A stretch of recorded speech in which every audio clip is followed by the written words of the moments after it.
there's a lot of things in the comics that haven't been explored cinematically before. You know, first and foremost, we have the story with Peter Parker's parents. When I was thinking about the character, I was really curious about what happened to him when he was a young kid. I mean, he was raised by his aunt and uncle, but we had never met his parents, and I wanted to know the mystery and the story behind that. Of course, there's the Gwen Stacy saga, which, if you're familiar with the comics, is a really fascinating, tragic, ultimately, but interesting storyline that is, you know, at times controversial, but always interesting.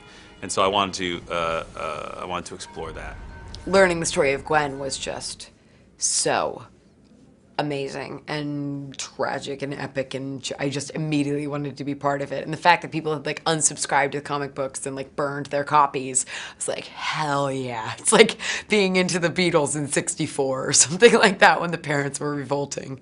I think there was something in me that loved that stamp on pop culture and that whole, you know, what happens with Peter Parker ultimately in his relationship with Mary Jane because of what happens with Gwen.